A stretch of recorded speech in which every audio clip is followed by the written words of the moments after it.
Merhaba arkadaşlar, kanalıma hoş geldiniz. Bugünkü videomuzda Tor'a başlayacağız. Yeni bir seri, yeni bir video serimiz. Hep birlikte Tor öreceğiz. Aslında söz vermiştim. Abonelerden bir tanesi de açıklama kısmında Tor'u da örer misiniz diye özel bir talepte bulunmuştu. Ben de Tor'un nasıl örüldüğünü sizlere anlatıp paylaşacağım. Bu oyuncağımızı örerken birçok renge ihtiyacımız olacak. Gördüğünüz gibi sarı, mavi, siyah, ten rengi, kahve, gümüş, saçları için sarı. Bir de pelerin öreceğiz. Kırmızı ipe ihtiyacımız olacak arkadaşlar. Şimdi dilerseniz örgümüze yavaş yavaş başlayalım diyorum. Çocuklarınıza bu videoyu gösterdiğinizde sizin eteklerinizden ayrılmayacaklar.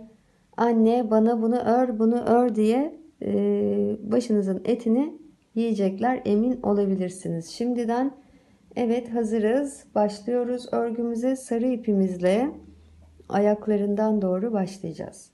Evet, sihirli halka içerisine 6 adet sık iğne örüyorum. 1 2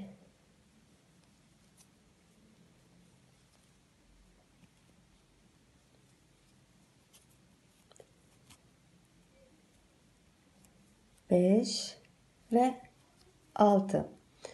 Sıramı birleştiriyorum ve bir zincirle yeni sırama çıkıyorum. Her sık iğnede bir arttırma örüyoruz. Birinci arttırmam, ikinci arttırmam, altıncı arttırmam ve sıramı birleştiriyorum. Bir zincirle çıkıyorum. Şimdi bu sıramızda 12 adet sık iğne olması gerekiyor. Bundan sonra 2 sıra daha, her sırada 12 sık iğne olacak şekilde örüyoruz. Evet, 2 sıramızı ördük. Yani toplamda 4 sıra tamamlamış olduk arkadaşlar. Şimdi bu ipimizi kesiyoruz ve mavi ipe geçeceğim. Bu renk ipimizde artık işimiz kalmadı ama ikinci bacakta da yine kullanacağız. Şimdi mavi ipimizle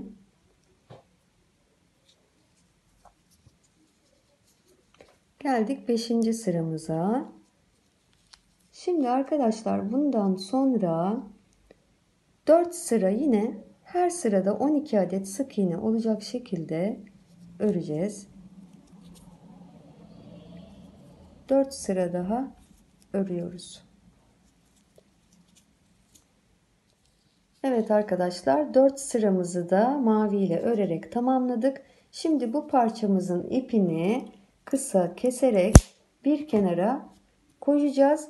Aynısından bir tane daha örüyoruz. Evet, ikinci aynı parçamı da ördüm. Şimdi arkadaşlar burada bir zincir çekeceğiz.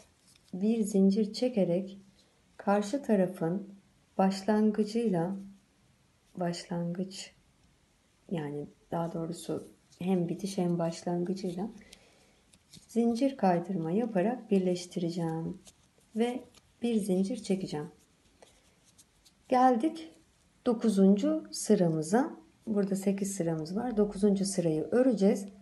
Bu sıramızda arkadaşlar bacak çevresini önce bir dolaşacağız. 12 tane sık iğne örüyorum. 1 2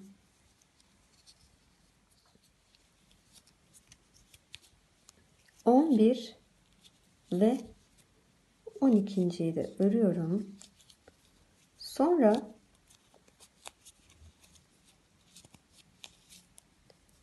ortaya bir zincir çekmiştik. O zincirin içine de batıyorum. Yani 13.'yü örmüş oluyorum. Şimdi bu bacağın çevresini dolaşacağız. 12 tane. Bunu da 12 tane öreceğim. 1 2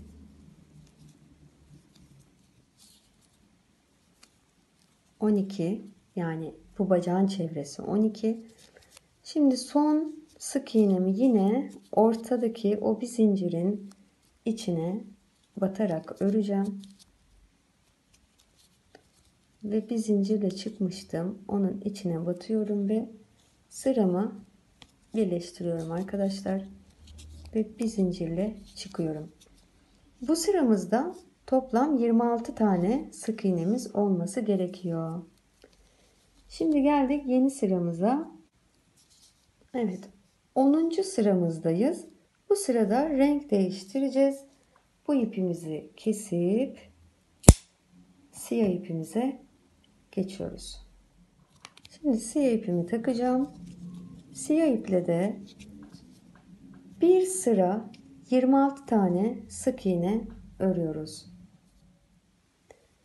25 ve 26 sıramızı birleştiriyoruz. Şimdi 11 tane sık iğne öreceğim. 1 2 10 11 bir tane azaltma. 11 sık iğne. 1 2 3 10 11 bir tane azaltma ve sıramı çıktığım zincirin içine batıyorum ve bitiriyorum. Bir zincirle çıkıyorum. Şimdi bu yeni sıramızda bir sıra 24 adet sık iğne öreceğiz.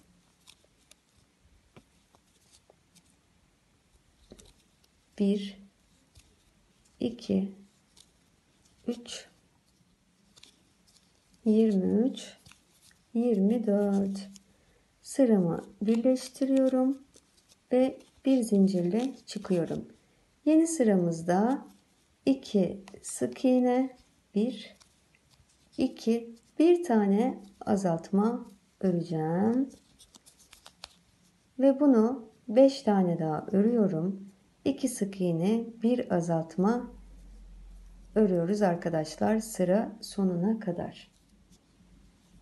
Evet, 2 son azaltmamı da yapıyorum. Sıramı birleştireceğim ve bir zincirle çıkıyorum. Bu sıramızda 18 adet sık iğne olmalı. Yeni sıramızda sadece 18 tane sık iğne öreceğiz. 1 2 17 ve 18 sıramı birleştiriyorum. Bir zincirle çıkıyorum. Bu sıramızda bir sık iğne, bir azaltma. Bir sık iğne, bir azaltma. Sıra sonuna kadar örelim arkadaşlar.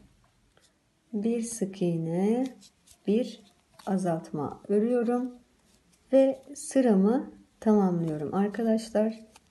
Bu sıramızda da 12 adet sık iğne olmalı.